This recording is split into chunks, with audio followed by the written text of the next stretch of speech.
video sponsored by Apple's Little Bit of Country. Come see Judy for flowers, gifts, and more. 26 counties stretching from the border of Kansas to Texas. And Markwayne is a rancher, a businessman. Markwayne and his wife Christy have 5 children. Please join me in welcoming Congressman Markwayne Mullin.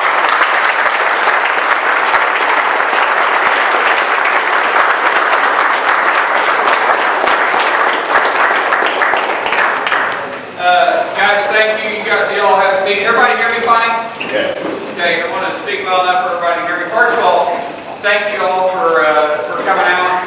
I really do appreciate it. Do we have any Korean veterans here? Korean War veterans here? No? Korean War veterans? Stand up. Sir, thank you.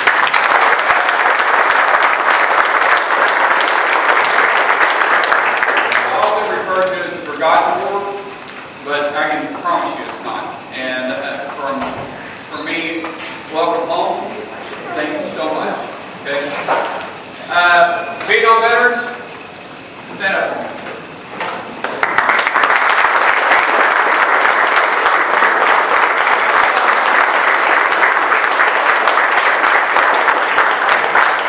You'll never get old, and I won't say it enough, guys. Welcome home. Thank you so much for the important role you're playing today on welcoming our veterans that are coming back right now and welcome home. It is absolutely heartwarming to see how you guys show up in mass to make sure that no one comes home without being welcomed.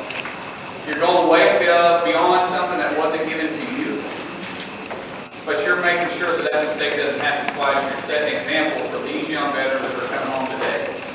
So thank you so much for the role that you play. And in the other role, which undoubtedly would be the most important role, is the family, the spouses.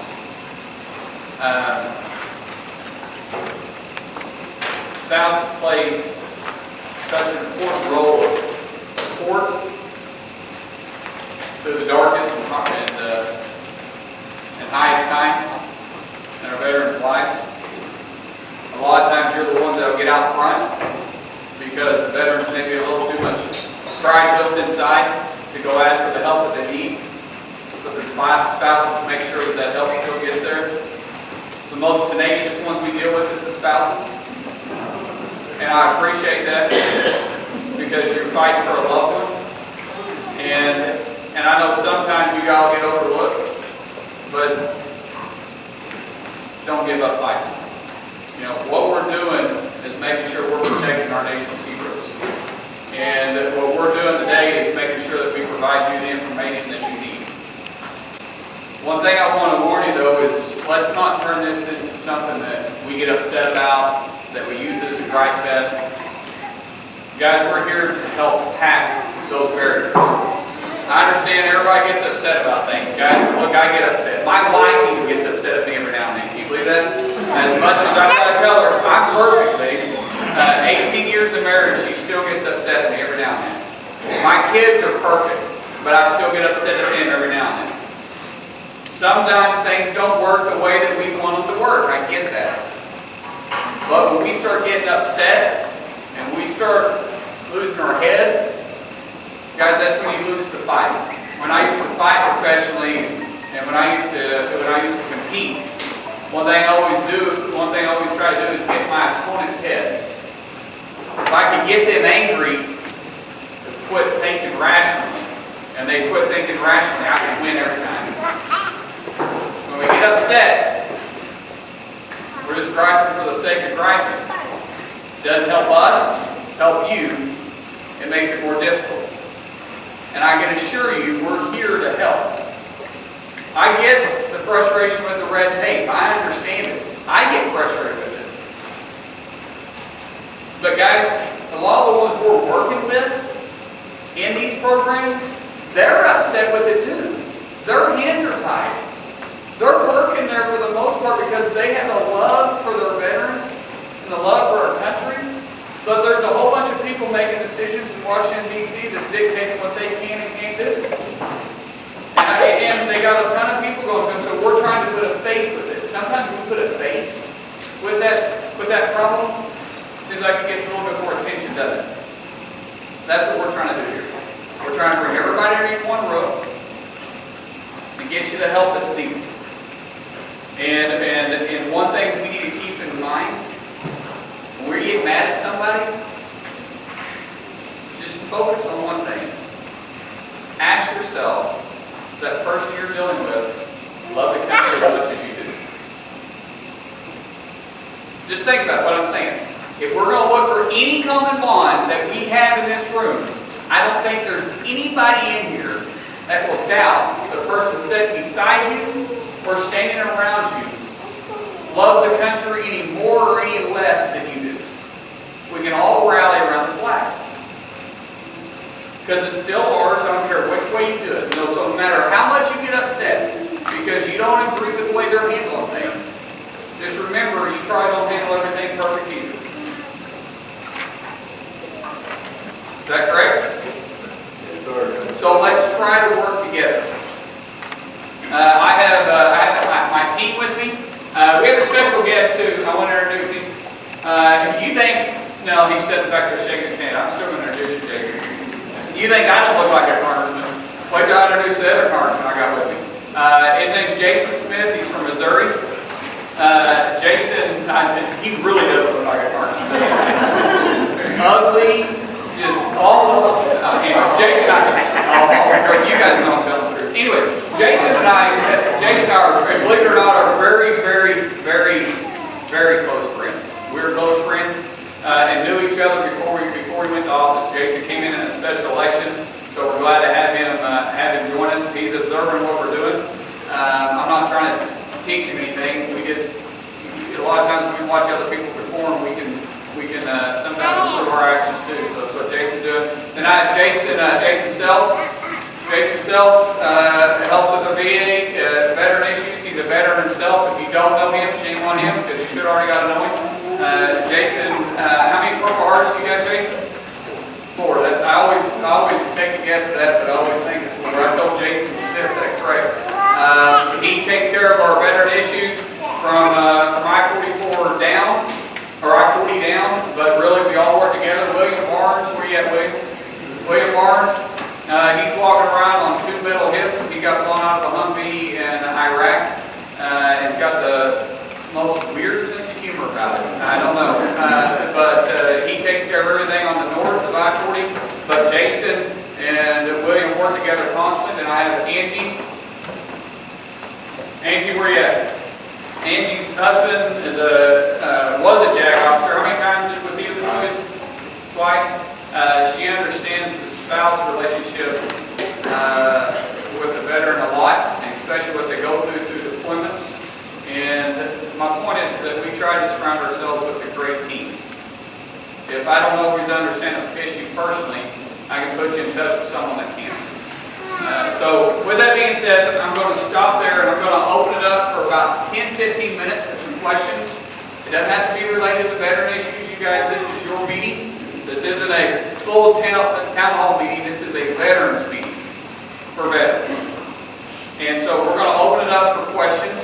You guys can ask me whatever you want. Then what we're going to do is go around, introduce everybody that's here, what organizations that they represent, how they can help you, try to point you in the right direction so you don't have to leave here and go someplace else, but you can go right to that table, right to that person, and make sure that you get the resources to keep the ball going and moving in the right direction.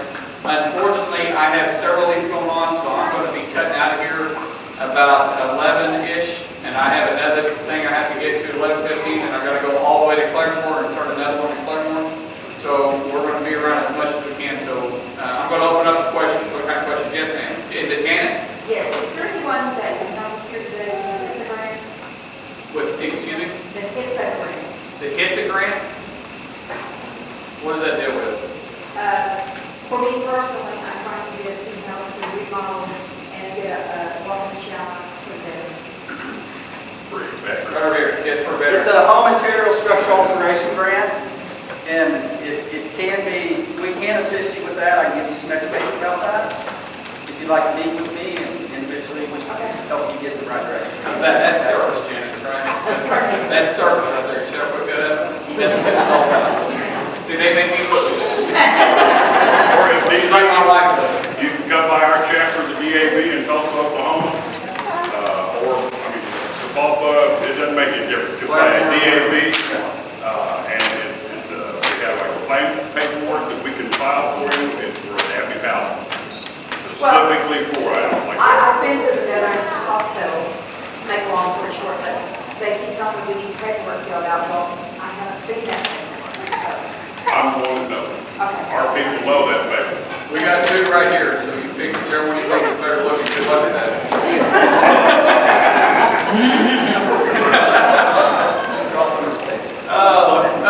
Yes, sir. Carl, is that right? How about the World War II veterans? Did I miss you, sir? Yes. We're not all there yet. Neither am I. Sir, I will bend over and gladly let you kick me in the butt for that.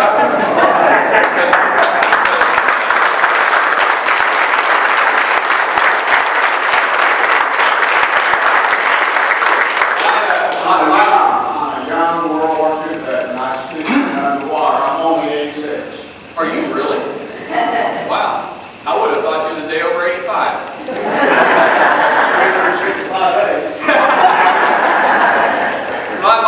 My pawpaw's with us too. He's a World War II veteran. He was a combat engineer, went over in Omaha with Company C as a combat engineer, and he's 94.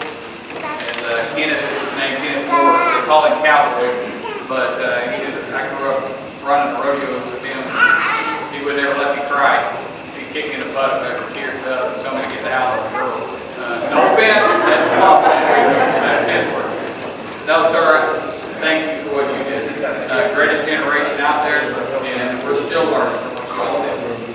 Coming home, putting your head down, saving the world, and building the infrastructure that we use every day, putting us on the stable ground that we're at. We recognize you, but I don't think we never thank you enough. You know, and it's a generation that didn't really talk about it either. You know, Papa hardly ever talked about the war because he had 4 daughters. But with me, he talked about it quite a bit once I got older. And he has a tattoo on his forearm, just like that, but not like that. You guys got time for a funny story? You guys want to hear a funny story? This is talking about Papa. I'm kind of in that mood, right? So my wife absolutely, no offense, did not want me to get a tattoo at all. But Papa and I were very, very, very close. He had 4 daughters. Every summer I spent with him. He came to all my rodeos, and I thought I could be a bull rider. And during the summer, he'd draw a tattoo on my forearm, like his, with iodine. You guys know that stuff that you can't really find anymore that you put on all your mosquito bites, and it healed everything. I don't know how it did, but it supposedly healed everything. It's like sugar water.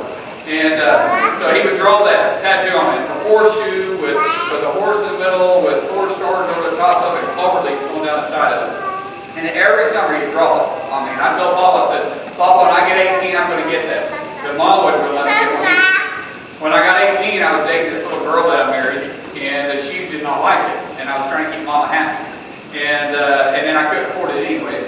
So at 85 years old, Papa got plucked off a horse, busted his spleen, busted both hips, took all his back ribs and broke them, like Achilles. And I told my wife, I said, babe, if something happens to him and he doesn't see me get that tattoo, I'm never going to forget it. I won the argument. First one ever. I won the argument. So we brought in a specialist that did nothing but war tattoos. And he went in, he traced the tattoo, and he did it for 2 decades. Just all he did was old war tattoos that he was trying to put a big book together. And he said, I've never seen one like this. This is so well preserved. I cannot believe it. I've never seen one like this. 20 years I've been doing one, and I've never seen one like this. Shaved Buffalo's arm, and he put lotion on it. The first time we realized there was color in it. We didn't know there was color, and there was color in it. My granny was there, and my mom was there, my wife was there. That was it. He got done tracing it. I lay down, because my wife wouldn't let me get on the form, so I got it right here on my bicep. And I laid down and got ready to get it. And Papa comes walking over, and they call him Cowboy. He always wears his hat cockeyed, and he never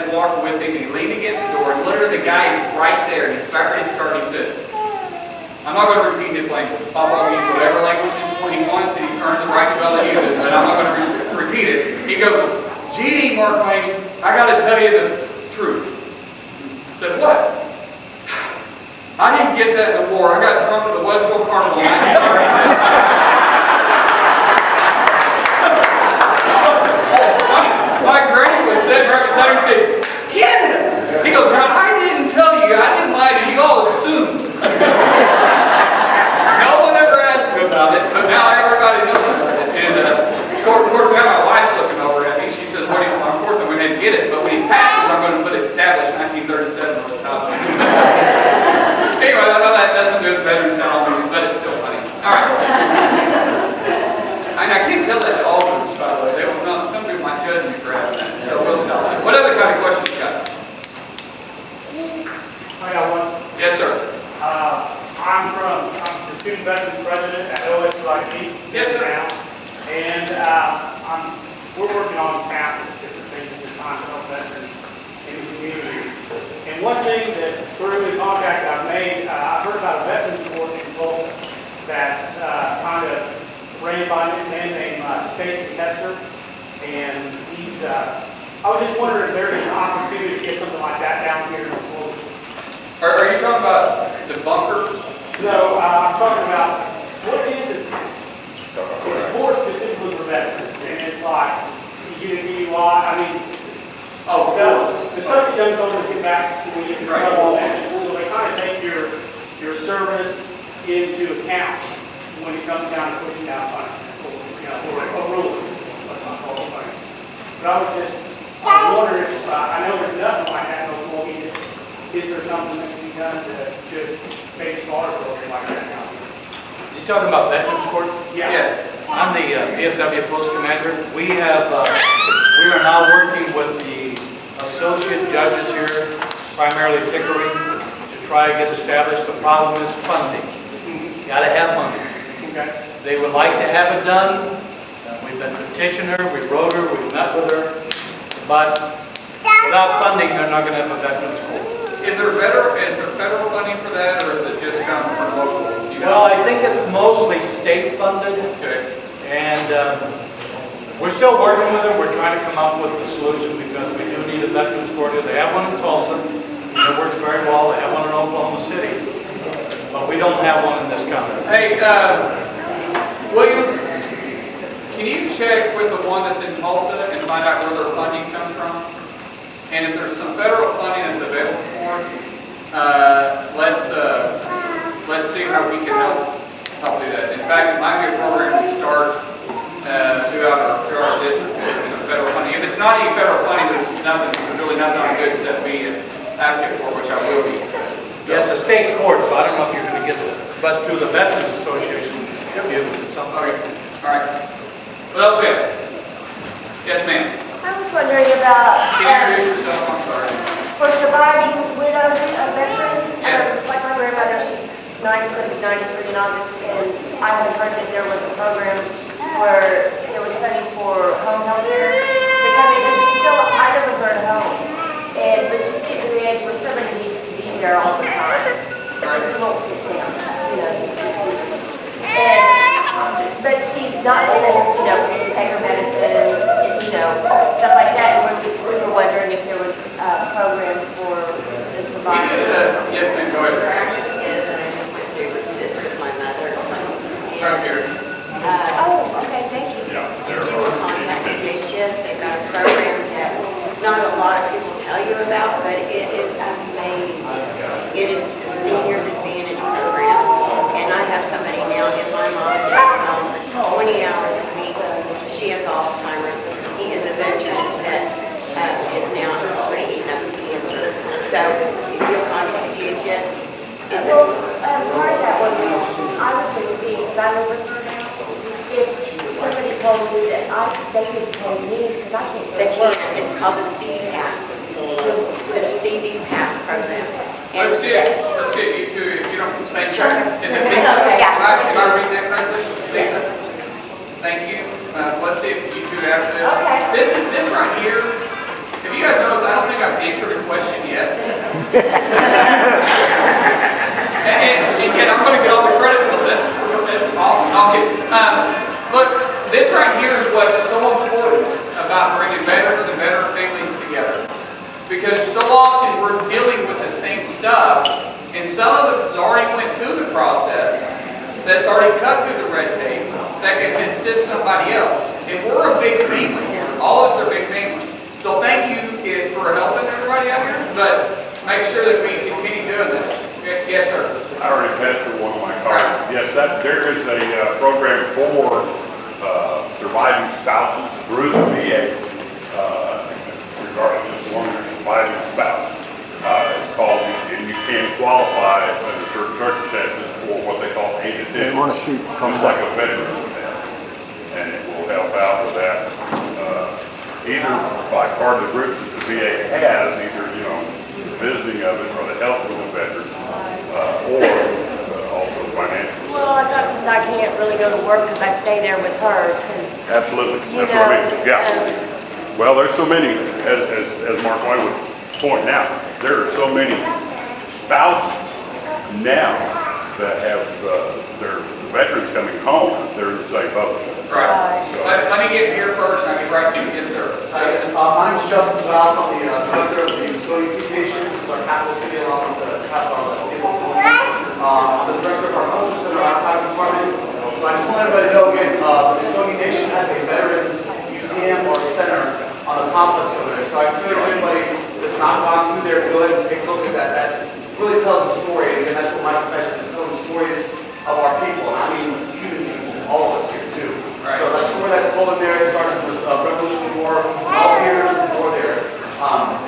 Great place to kind of learn the history of, again, Native American service to this country here, which is the highest per capita minority race out there. My question to you then is, one of my profession is, again, telling stories, again, people that come to places to learn about the place, people that live in these places here too. We're looking to renovate the historic Council House that's downtown here, and also have a visitor center. But part of that story, one in that visitor center, is the story of Oklahoma. Not only the Custodian people, but also the people that live here. And I was son of a Colonel Marine retired, a brother of the Marine as well too. So my always preference is always to start with my elders and our veterans there too. So it gets to a question of funding, what your perspective is about economic tourism, going from cultural tourism. Again, these issues that are told there through visitor centers and cultural centers. My question is to you, what do you think about that endeavor? And of course, if you have any insights of the grants that are out there that are slated towards visitor centers and other these institutions? Let's get you hooked up in my office, and we'll get together on that, because I don't want to chase that too far, because we're focused on veteran issues right now. But there is available funding. A lot of that funding, though, we're talking about local tourism comes from the state and local, not and especially tribal dollars too. So it depends on how it's looked at. Most of the federal funding for tourism will come for national parks. It's going to be ran by the federal government, not any local municipalities. So there's a little money for that. But we'll get together on that, Justin. Let's get you in touch with, well, William, is this your, William? Yes. Right. Oklahoma is your area, right? Yes. So he wears double hats, so William will be your contact on that too. Let's go, I'll get right to you, just hold on a second. Yes, sir, I can't read your name tag, so. My name is Chris Asbell. I'm here in Homewood, Oklahoma, on the City Council here. My question is, in light of the shootings yesterday, where the government is saying it's another situation of domestic terrorism, when we lost 4 Marines, right. And it's obvious that Islam is at war with us, but we've never come out and said that we're at war with them. And so, what are we doing as a nation to get serious about the situation with radical Islam? And it's a situation I don't think it's going away. We've been fighting it for 14 years now, longer than that. And what are your thoughts on that? Well, the way we're going to get serious about it is when we get a new president.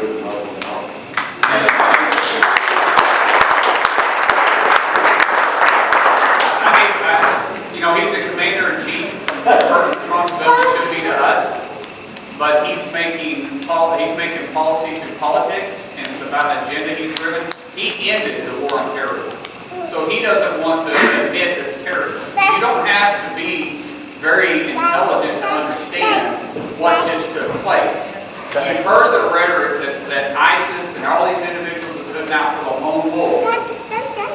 You understand where the gentleman came from. You understand that where his religion is. And you got to understand that if everything's looking equal, you got to call it duck. But he can't, because then it would open up a whole can of worms and put us back and hit a lot of triggers that would put us back in the fight, which honestly, they're attacking us now. If they would just stay over there and leave us alone. Look, I'm not for getting into people's business. But when they're making verbal threats, it's one thing. When they start making direct threats and then carry through them, that's a whole other can of worms. I'd rather fight the war there than wait too long before it gets here. But this president has continuously showed his lack of leadership in this area. Well, in fact, all areas, but in this area. But his foreign policy is starting to trickle back to us. Exactly. And when we get a new leader in there, make sure we elect a good one. I'm right here. I'll get you in a second. Yes, sir. That's what I was going to bring up about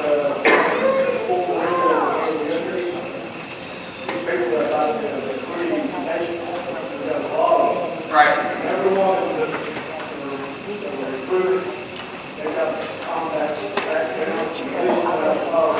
Yes. We'll probably address it after we hit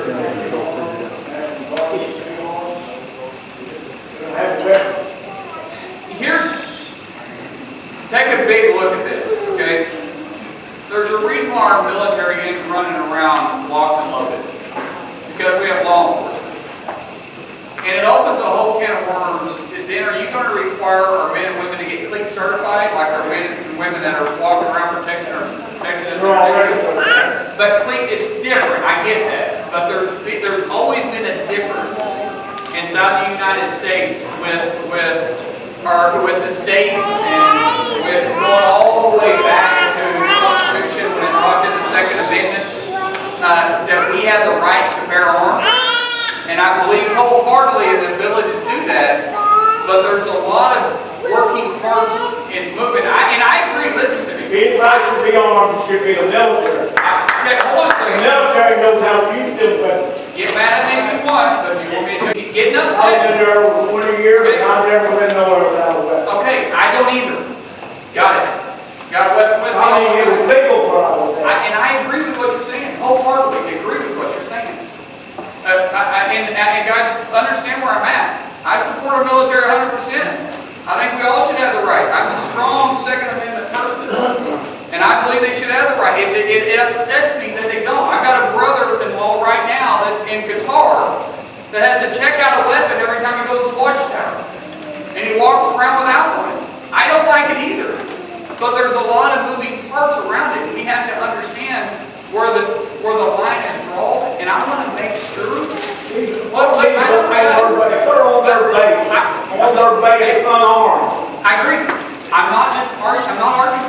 Agree wholeheartedly. They're not carrying the tan. You're not listening.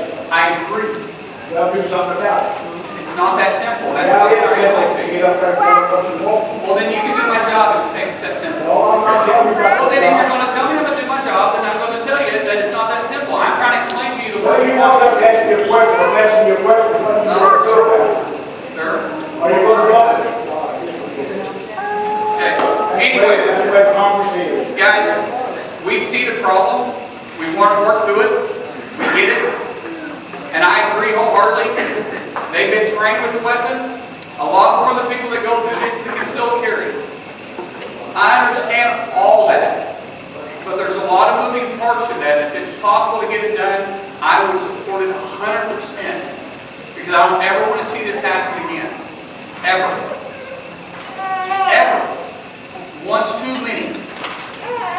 And I can promise you there's a ton of talk that started yesterday about this. And if there's a time to get it done, there's a time.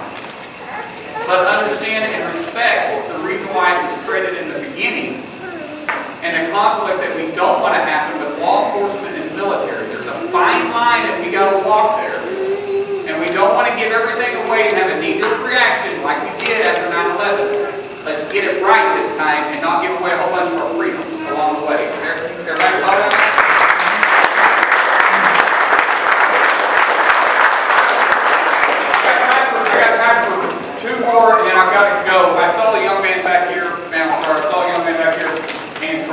Yes, sir. First, I appreciate you talking to me.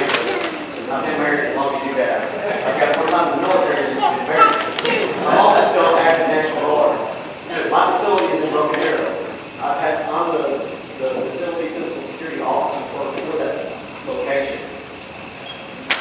I just got a phone call this morning that the FBI is going to talk to some of the key personnel. I'm one of the key personnel. Right. And I see his argument, and I see his frustration. I see it on a daily basis. We got personnel that work there. We're already soft target. My question to you is, with all the talk that I know probably triggered a lot of things together. People talking about this and that, anger from this side, anger from that side. But let's look at the whole picture. The whole picture is you have good personnel that are voluntary concealed that can operate inside those facilities.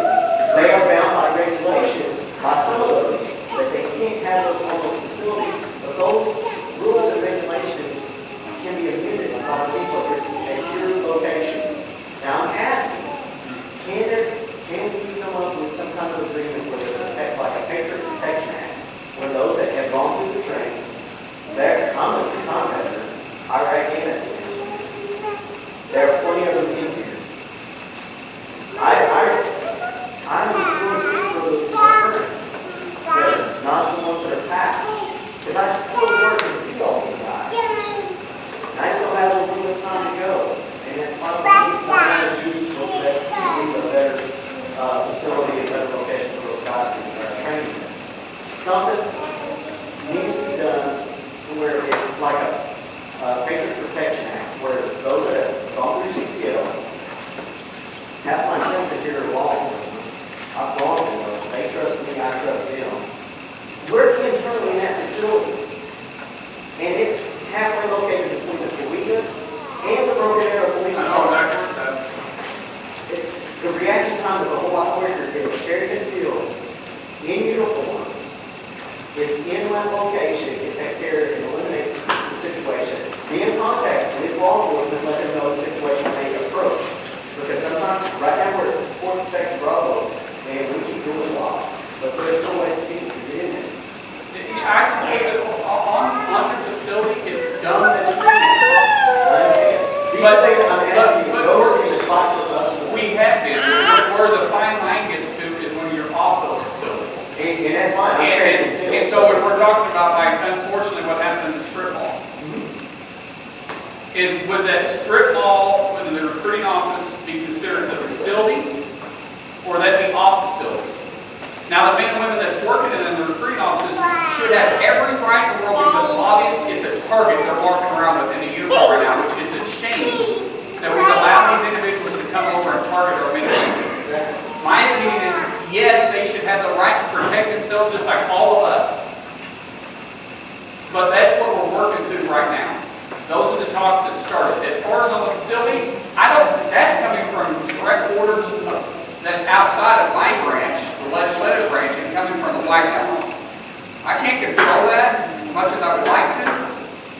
But when you guys are in your facilities and you're sitting there, what's the point of having the facility if you can't protect the facility? But sir, if you give them permission to serve guns on the facilities like that, then you end up with the same situation that we had in Texas how many years ago, where that officer killed people. Well, he didn't have permission to carry it. That's why he killed somebody, because of what everybody else was armed. If somebody else was eliminated, they could have. And that's the whole argument that started back then. He didn't have permission to carry it, shouldn't have been carrying it, and it would have eliminated the threat, I promise you. He would have got eliminated really quick, but there had been another gentleman there that had the same weaponry that he did. It was mentioned to me earlier, you don't want money. You want more, you want less. Right. We want less, obviously. And what you're saying is argument. And I understand. My brother went this week. I know some of the guys just got back. I understand it's supposed to be different training. But our training, we move forward. I'm going to react, I'm going to go forward for it. But if I'm unprotected, I'm going to be cautious and hesitant. I agree 100% with everything that you're saying. Don't think I'm 100%. But what we got to do is work through the policy of it, and not have a knee-jerk reaction. That's what I'm saying.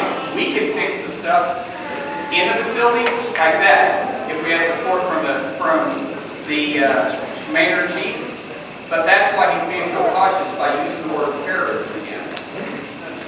If he uses it, then you guys can go to that level, where you guys can have your weapons off and not have to ask permission to go get them.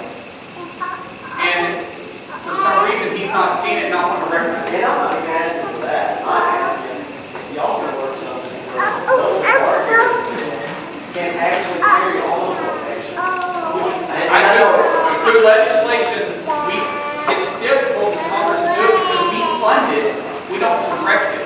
We fund the DOD. The direction comes from the White House.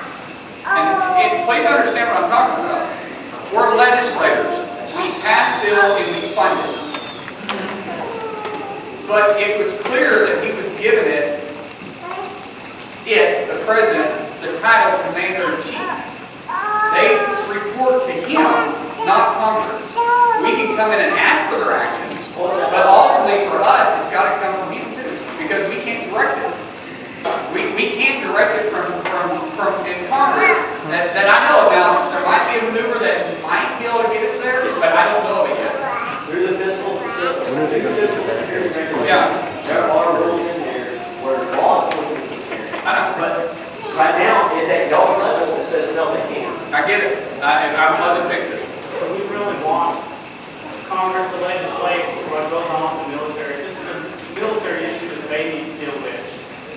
If we let Congress start making rules about what goes down in the military, then we're dealing with the same issues we did with escalation of force in Afghanistan and Iraq. This is a military issue. They need to make these rules. They can make rules too, and I understand what you're saying, and what you're saying is correct. Listen, this is a fresh topic, so I peel that Band-Aid off. There's a lot of working parts here, and all of us are upset. It's just like a school shooting, it's like anything else. We want to react. We're the American people. You punch us in the face, we want to punch you back. Is that not true? Yeah, oh yeah. So I understand that we're all passionate about it, so am I. But what you're doing is making sure that I make the right decision, and I don't want to go off that thought. Let's get it right to prevent it from ever happening again. Chances of, probably not ever, not going to happen again, but hopefully we can eliminate it faster if it ever takes place. I've got time for one more, then I've got to run out. I don't hate to choose. I'm going to go to her, and then I'll try to get to it just because she helped me out a while ago and made me look good. Go ahead.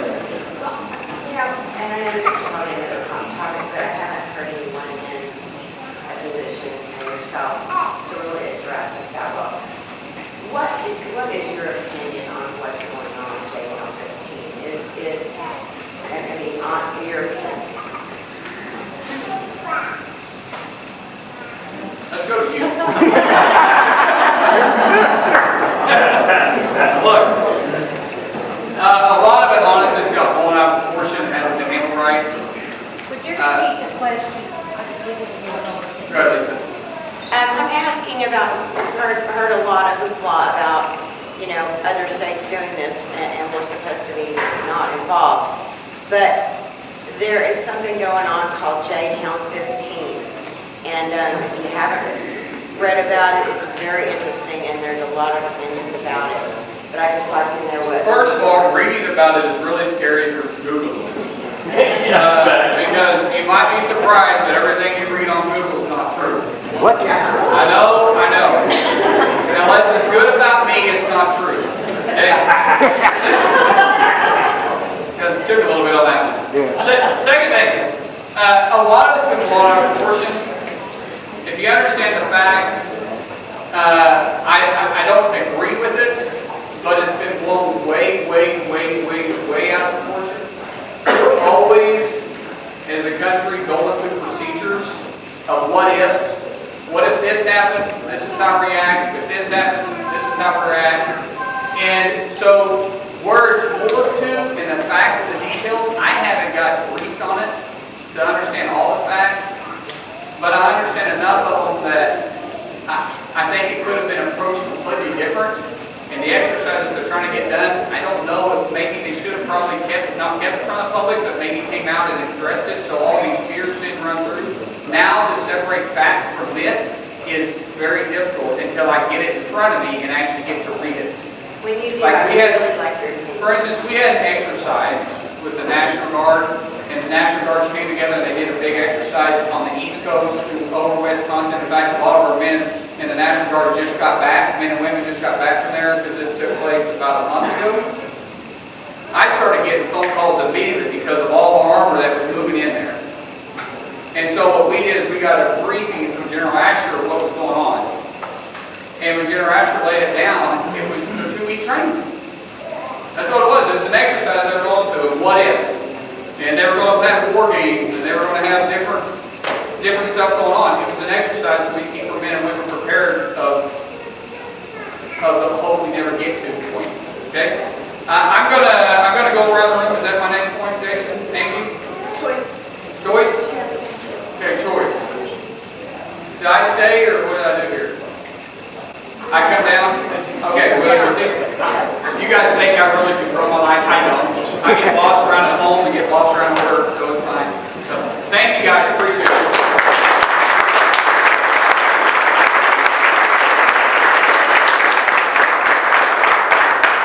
Good morning. I thought I was going to get off the hook, so. My name is Stacy Williams, and I work at the Jackson Montgomery VA Medical Center in Muskogee, and I am the choice champion. And I've been asked today to speak and talk to you about the choice program. I'm sure many of you have received your choice card in the mail, and what I'm here today is just to tell you a little bit about what's changed from some of the other meetings that we've had with Congressman, town halls.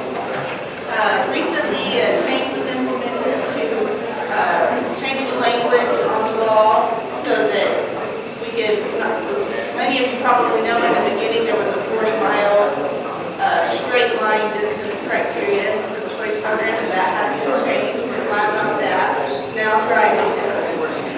Also, in the beginning with the choice program, we weren't able to qualify people, or they weren't eligible, we weren't able to use medical reasons as a way to make them eligible for the program, and that also has changed some unusual and excessive burdens, and now we're looking at those things to help God, we're still trying to listen. Thank you. I'm not at that point, so I'm not sure, I don't know.